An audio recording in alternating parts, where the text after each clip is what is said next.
ونعوذ بالله من شرور أنفسنا ومن سيئات أعمالنا من يهده الله فلا مضل له ومن يضلله فلا هادي له ونشهد أن سيدنا ومرشدنا وهادينا محمد عبد الله ونبيه ورسوله الأكرم صلى الله تعالى عليه وسلم تسليما وتكريما وتعظيما أما بعد فأعوذ بالله من الشيطان الرجيم بسم الله الرحمن الرحيم قل بفضل الله وبرحمته فبذلك فليفرحوا هو خير مما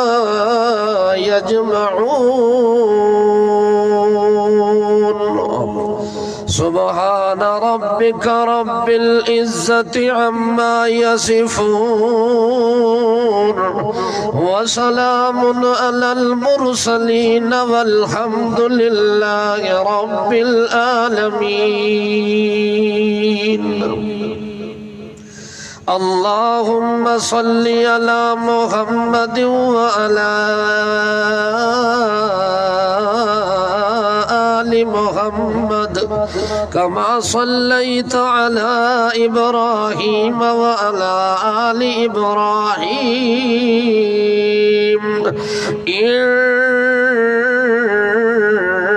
إنك حميد مجيد اللهم بارك على محمد وعلى آل محمد كما باركت على إبراهيم وعلى آل إبراهيم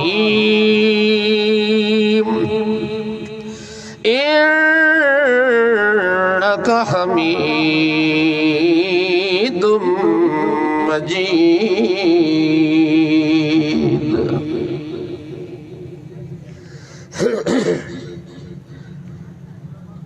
قابل صد احترام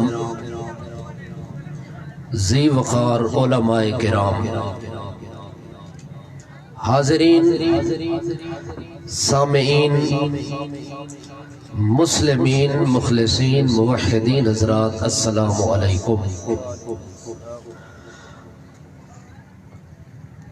آج کی یہ تقریب سعید حافظ محمد شرجیل صاحب کے حفظ قرآن مکمل ہونے پر انعقاد پذیر ہوئی ہے۔ اس نیک بخت بچے کی حوصلہ افزائی کے لیے اتنا بڑا اہتمام اور پروگرام سجایا گیا۔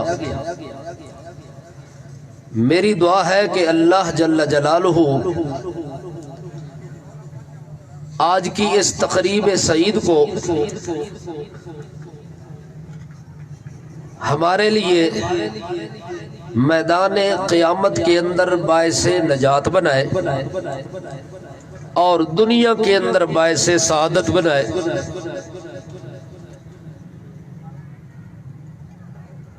وقت کی نزاکت کے پیش نظر اگر لوگوں کے سامنے کھانے کا بھی اہتمام ہو اور وقت بھی قریب ہو کھانے کا، تو اس وقت فطرتاً اور کوئی بات بندے کو اچھی نہیں لگتی، بندے کا سارا دھیان اور توجہ اس طرف ہوتی ہے اور متکلم کا ذہن ہوتا ہے کہ جو بات میں کرنا چاہتا ہوں بات لوگ میری توجہ سے سنیں. تو اگر آپ چند لمحات تمام تر اپنی مصروفیات اور اپنی توجہات کو ہٹا کے اس بات کی طرف کان لگا کے بات کو سننے کی کوشش کریں جس کتاب کے متعلق رب کائنات فرماتا ہے وَإِذَا قُرِئَ الْقُرْآنُ فَاسْتَمِعُوا لَهُ وَأَنصِتُوا لَعَلَّكُمْ تُرْحَمُونَ کہ جس وقت قرآن مقدس پڑھا جائے اس کی تلاوت کی جائے تو جس بندے کے دل میں اگر رتی بھر بھی ایمان ہے تو وہ بندہ کائنات کی ہر چیز کی طرف توجہ ہٹا کے اس کلام کو سننا چاہے گا جس کلام کو رب اپنے پیغمبر کو کہتے ہیں کہ آپ جب زمین پر میرا قرآن پڑھتے ہیں تو میں عرش برین پہ صرف تیری زبان سے پڑھا ہوا قرآن سنتا ہوں. تو جو کتاب اتنی مقدس ہے، اتنی اعلیٰ ہے، اتنی بالا ہے، اتنی اولا ہے، اتنی افضل ہے، اتنی اکمل ہے، اتنی اجمل ہے کہ اس قرآن کی تلاوت کے لیے رب نے اپنے پیغمبر حضرت محمد مصطفیٰ صلی اللہ تعالی علیہ وسلم کو حکم دیا کہ میرے پیغمبر آپ اس دھرتی پہ اس زمین پہ قرآن کے قاری بنے اور میں خود رب اس قرآن کا سامع بننا چاہتا ہوں. تو اس قرآن کی سماعت اور سننا باعث سعادت بھی ہے اور باعث نجات بھی ہے اور باعث برکت بھی ہے. اس لحاظ سے آپ حضرات سے صرف چند لمحات اور چند منٹ لوں گا. اگر آپ کی توجہ ہوئی تو انشاءاللہ ہو سکتا ہے کہ اس مختصر بات کے اندر اللہ ایسی بات کرنے کی توفیق عنایت فرما دے کہ وہ بات اگر دل دماغ میں اتر جائے تو وہ بات اتنی اعلیٰ ہو کہ خیر من الدنیا وما فیہا، جو کچھ دنیا ہے اور جو کچھ دنیا کے اندر موجود ہے ان تمام چیزوں سے وہ بات افضل ہو اور وہ بات کامل اور مکمل ہو. جو بات میں کرنا چاہتا ہوں اگر آپ اس کو توجہ سے سنیں تو انشاءاللہ امید ہے کہ یہ بات فائدہ سے خالی نہیں ہوگی. دنیا کے جہان کے اندر ہر بندہ جب دنیا کی زندگی گزارتا ہے تو اس کی زندگی کے اتار اور چڑھاؤ کے اندر، اس کی زندگی کے لیل و نہار کے اندر جتنی سکنات ہوتی ہیں، جتنی حرکات ہوتی ہیں، جتنے معاملات ہوتے ہیں، جتنی معیشت ہوتی ہے، جتنی معاشرت ہوتی ہے، جتنی سیاست ہوتی ہے، جتنی قیادت ہوتی ہے، جتنی عبادت ہوتی ہے، جتنی ریاضت ہوتی ہے، تو اس کے اندر بندے کا جس کے دل میں ایمان ہوتا ہے اور ایمان اس کے دل میں محفوظ ہوتا ہے اس کا خیال یہ ہوتا ہے، اس کا تصور اور یقین یہ ہوتا ہے کہ یہ جو کچھ ہو رہا ہے اور جتنے معاملات میرے ساتھ چل رہے ہیں یا آگے ہونے والے ہیں ان تمام تر معاملات کے اندر میرے رب کا فضل اور میرے رب کی رحمت شامل حال ہے. ہر چیز میں بندہ سمجھتا ہے کہ میرے اوپر کس کا فضل ہے؟ بندے کی صحت ہے کہتا ہے اللہ کا فضل ہے، جوانی ہے کہتا ہے اللہ کا فضل ہے، مال ہے کہتا ہے اللہ کا فضل ہے، اولاد ہے کہتا ہے اللہ کا فضل ہے. وہ یار تیرا بیٹا انجینئر بن گیا کہتا ہے اللہ کا فضل ہوا، کہتا ہے تیرا بیٹا ماسٹر بن گیا کہتا ہے اللہ کا فضل ہوا. جو چیز کائنات کے اندر آپ کو نظر آ رہی ہے یا نہیں آ رہی، جو چیز تیرے دل میں ہے، تیرے من میں ہے اور تیرے وہم و گمان میں ہے، تیرا ایمان اس بات کی گواہی دیتا ہے کہ یہ فضل بھی میرے رب کا ہے اور رحمت بھی میرے رب کی ہے. لیکن میں آپ کو بتلانا چاہتا ہوں آسمان سے لے کر عرش برین سے لے کر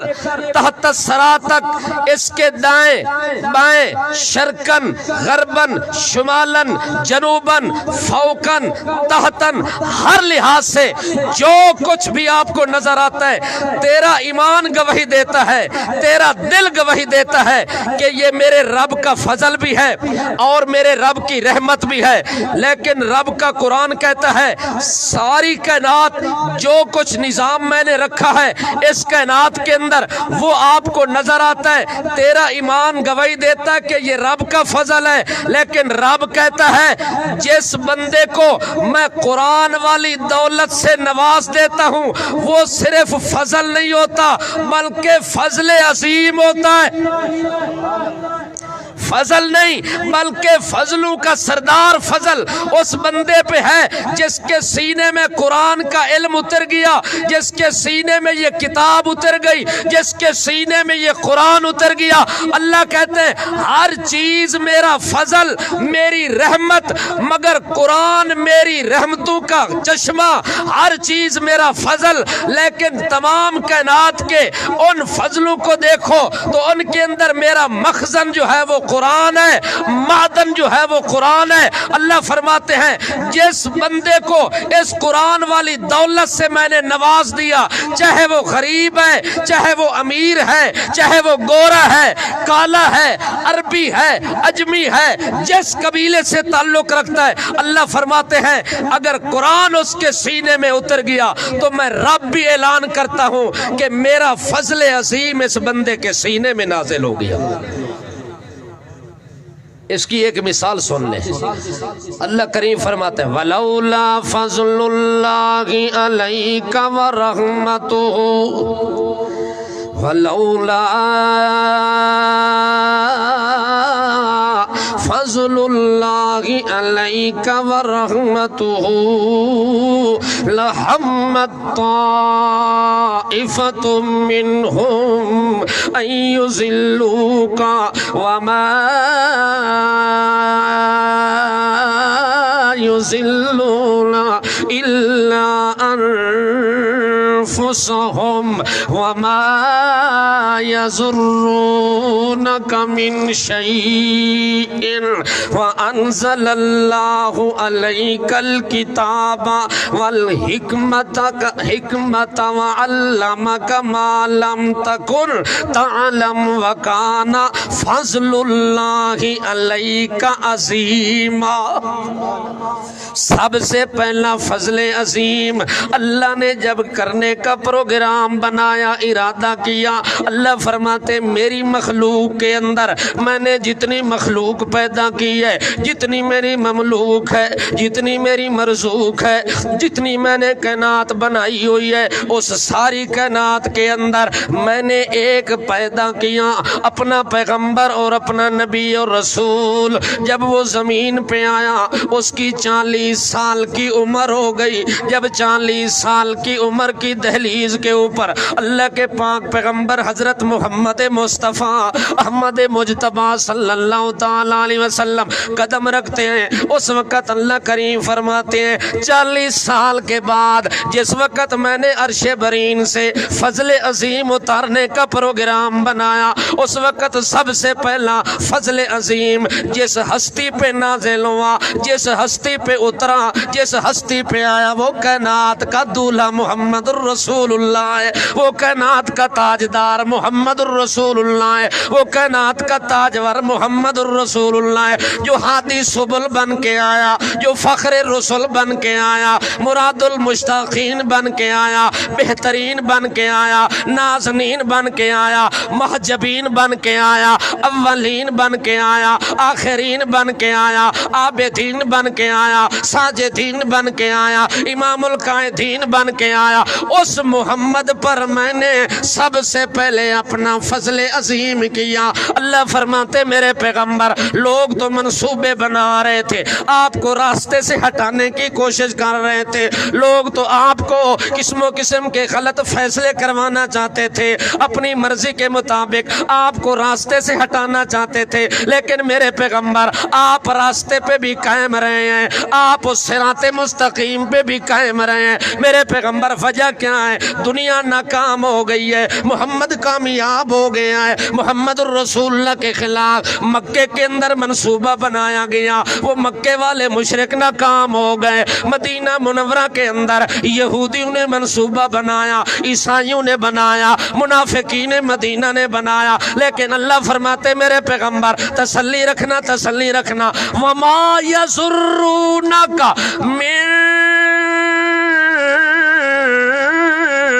شَيْءٍ، ایک مکھی کے سر کے برابر کوئی پارٹی، کوئی جماعت آپ کو نقصان نہیں پہنچا سکتی، آپ کو راستے سے نہیں ہٹا سکتی، آپ سے کوئی غلط فیصلہ نہیں کروا سکتی۔ کیوں میرے پیغمبر؟ اس کی وجہ کیا ہے؟ وجہ یہ ہے وَأَنزَلَ اللَّهُ عَلَيْكَ الْكِتَابَ۔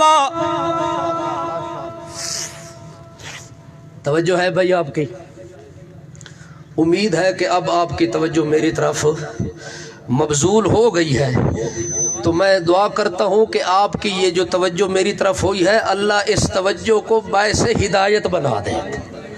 بات سمجھ آ جائے تو مزہ اور کمال اس کے اندر ہوتا ہے، صرف سننے کی بات نہیں ہے، اس قرآن کا سننا بھی ضروری، اس قرآن کا دل میں ایمان کے ساتھ ماننا بھی ضروری، اور اسی قرآن پر ساری زندگی ڈٹ کے عمل کرنا بھی۔ اچھا، انزل اللہ علیک الکتاب والحکمہ، اے میرے پیغمبر ساری دنیا تیرے مقابلے میں ناکام کیوں ہو گئی ہے اور آپ اکیلے تنے تنا محمد الرسول اللہ کامیاب ہو گئے ہیں؟ بدر میں کامیاب آپ ہو گئے، احد میں کامیاب آپ ہو گئے، جنگ میں کامیاب آپ ہو گئے، جہاد کے میدان میں کامیاب آپ ہو گئے، مکے کی سرزمین پہ کامیابی آپ کے قدم چوم رہی ہے، آپ مدینے میں آتے ہیں تو مدینہ سارا تیری انتظار کر رہے ہیں، اور مدینہ منورہ کی دھرتی پہ کامیابی آپ کے قدم چوم رہی ہے۔ میرا پیغمبر یہ وجہ کیا ہے؟ وجہ ایک ہی ہے، انزل اللہ علیک الکتاب، میں نے تیرے اوپر ایک کتاب نازل کی ہے، اور اس کتاب کے ذریعے میں نے آپ کو کیا رنگ لایا، اس کتاب کے ذریعے میں نے کیا ترقی دی، اس کتاب کے ذریعے تیرے دل میں کتنا کمال آیا، کتنا جلال آیا، کتنا جمال آیا، کتنا بخت آیا، کتنا اقبال آیا، کتنا یول و معال آیا، اے میرے پیغمبر وہ میں آپ کو بتلاؤں گا۔ وَعَلَّمَكَ مَا لَمْ تَكُنْ تَعْلَمْ وَكَانَ فَضْلُ اللَّهِ عَلَيْكَ عَظِيمًا، اے میرے پاک پیغمبر اس کتاب کے ذریعے میں نے تیرا سینہ کھول دیا، اور تیرے سینے کے اندر میں نے علم کو پلٹ دیا، حکمت آ گئی تو تیرے سینے میں، بصیرت آ گئی تیرے سینے میں، علم قرآن آ گیا تیرے سینے میں، اور قرآن کی تفسیر اور متن شرح سارا تیرے سینے کے اندر میں نے جمع کر دیا۔ اللہ کریم فرماتے میرے پاک پیغمبر اسی قرآن کے ذریعے میں نے تیرے اوپر فضل عظیم جمعہ و قرآن، میں نے قرآن کو تیرے سینے میں جمع کیا۔ یہ قرآن کا تیرے سینے پہ اترنا اور تیرے دل میں ٹھہر کے جمع ہونا، وَقَانَ فَضْلُ اللَّهِ عَلَيْكَ عَظِيمًا، میں اللہ کا فضل عظیم ہے، یہ اللہ کا فضل ہوتا ہے جس کے سینے میں قرآن آ جاتا ہے، جس کے سینے پہ قرآن مقدس کا علم داخل ہو جاتا ہے، وہ فضل عظیم کا مستحق ہو جاتا ہے، فضل عظیم کا مصداق ہو جاتا ہے۔ اسی لیے اللہ فرماتے میرے پیغمبر وَمَا يُضِلُّونَ إِلَّا أَنفُسَهُمْ، جو کوشش کر رہے ہیں وہ خود تو بھٹک جائیں گے راستے سے، خود تو ان کے قدم ڈگمگا جائیں گے، لیکن وَمَا يَضُرُّونَكَ مِن شَيْءٍ، آپ کو کوئی نقصان نہیں پہنچا سکتے۔ کیوں؟ جب تک تیرے سینے میں فضل عظیم والی دولت موجود ہے، دنیا نقصان خود اٹھا سکتی ہے، خسارے میں جا سکتی ہے، لیکن آپ کو کبھی نقصان اور خسارہ نہیں پہنچا سکتے۔ ایک مثال، شیخ عبد القادر جیلانی، سب کہہ دیں سبحان اللہ، توجہ ہے، شیخ عبد القادر جیلانی رحمت اللہ علیہ، شیخ اللہ کے ولی ہے اور ولی اللہ کا عمل دیکھیں کہ آپ اور میں تو فرض نماز کی اہمیت دل میں نہیں رکھتے. جو اللہ کا ولی ہے اس کی زندگی میں کبھی تہجد بھی قضا، حالانکہ تہجد کی نماز صرف حضرت محمد الرسول اللہ صلی اللہ علیہ وسلم پر فرض ہے، باقی امت پر فرض نہیں ہے، نفلی عبادت ہے. لیکن اللہ کے جو ولی ہوتے ہیں وہ رات کو بستر گرم نہیں کرتے، وہ رات کو مصلی پہ کھڑے ہو کے رب کو راضی کرتے ہیں. شیخ رحمت اللہ علیہ فرماتے ہیں میں وضو کر کے جب مصلی کے قریب آیا تہجد کی نماز ادا کرنے کے ارادے سے، اچانک اندھیرے کے اندر میرے صحن کے اندر ساری روشنی ہی روشنی ہو گئی، اور وہ روشنی زمین سے آسمان تک مجھے معلوم ہو رہی ہے. میں حیران ہو گیا کہ رات تو بڑی اندھیری ہے لیکن یہ روشنی کہاں سے آ گئی ہے. تھوڑی ہی دیر چند لمحے گزرتے ہیں، اس روشنی کے اندر سے آواز آتی ہے عبد القادر کیا کرنے لگا، عبد القادر اتنی تکلیف کیوں کر رہے ہو، اتنی سردی کے اندر اٹھ کے ٹھنڈے پانی سے وضو بھی کر رہے ہو، گرم بسترا نرم بسترا چھوڑ کے ٹھنڈے جائے نماز اور مصلی پہ آ کے ٹھنڈی زمین پہ سجدے کرنے کے پروگرام بنا رہے ہو. عبد القادر آنا ربوں کا، میں تیرا رب ہوں اور میں تمہیں کہتا ہوں کہ آج کے بعد کوئی عبادت کرنے کی ضرورت نہیں ہے، کوئی نفل پڑھنے کی ضرورت نہیں ہے، کوئی ذکر شکر فکر کرنے کی ضرورت نہیں ہے. اتنی مشقتیں جو آپ نے اٹھائی ہیں بس وہی کافی ہیں، میں راضی ہو گیا ہوں. آج کے بعد کوئی نماز نہ پڑھنا، کوئی روزہ نہ رکھنا، کوئی حج زکوٰۃ صدقات خیرات کسی چیز کی ضرورت نہیں ہے. شیخ عبد القادر جیلانی رحمت اللہ علیہ فرماتے جس وقت اس روشنی کے اندر سے یہ آواز آئی کہ میں تیرا رب ہوں اور میں تمہیں آزاد کرنا چاہتا ہوں کہ آج کے بعد تیرے اوپر کوئی پابندی نہیں. شیخ عبد القادر جیلانی رحمت اللہ علیہ فرماتے ہیں جب یہ آواز آئی تو میں نے اس آواز کو سن کے اللہ کے قرآن کے سامنے رکھا کہ آیا یہ آواز قرآن کے مطابق ہے یا قرآن کے مخالف ہے. تو پہلے کوئی عبادت معاف نہیں ہے، کوئی روزہ معاف نہیں ہے، کوئی حج معاف نہیں ہے. شیخ عبد القادر جیلانی رحمت اللہ علیہ فرماتے ہیں پیغمبر جو ساری کائنات کے پیغمبروں کا بھی پیغمبر، نبیوں کا بھی نبی، رسولوں کا بھی رسول، اماموں کا امام بن کے آیا، ہادی بن کے آیا، شافی بن کے آیا، کافی بن کے آیا، مہدی بن کے آیا، مزمل بن کے آیا، مدثر بن کے آیا، شاہد بن کے آیا، نذیر بن کر آیا، بشیر بن کر آیا، سراج منیر بن کر آیا. اگر عبادت معاف ہوتی تو اس پیغمبر کو اللہ کہتے عبادت نہ کرو جو معصوم بھی ہے،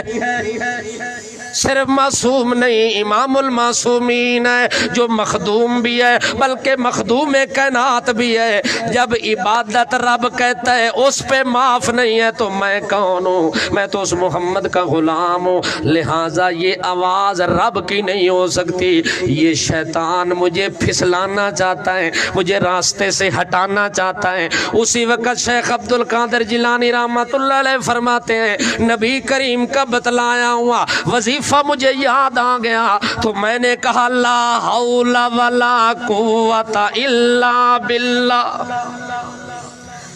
جب شیطان کے ڈاکے کا خطرہ ہو تو پھر بندہ کیا پڑھتا ہے؟ نبی علیہ السلام فرماتے ہیں شیطان مردود سے بچنے کے لیے آپ نے زبان سے وظیفہ جاری کرنا ہے لا حول ولا قوت الا باللہ، لا حول ولا قوت الا باللہ. جب میں نے یہ پڑھا تو ساری روشنی ختم ہو گئی، اندھیرا دوبارہ چھا گیا. تو مجھے یقین ہو گیا کہ یہ شیطان کی حرکت تھی. وہ شیطان مجھے عبادت والے راستے سے پھسلانا چاہتا ہے، ہٹانا چاہتا ہے اور روکنا چاہتا ہے. لہٰذا اس نے لا حول ولا قوت الا باللہ پڑھا تو شیطان غائب ہو گیا. اور شیخ عبد القادر جیلانی کہتے ہیں او لعین مردود پھر دوسرا حملہ کر رہے. پہلا حملہ کیا کہ میں رب ہوں، اب دوسرا حملہ کر رہے کہ علم نے تمہیں بچایا، مجھے علم نے نہیں بچایا.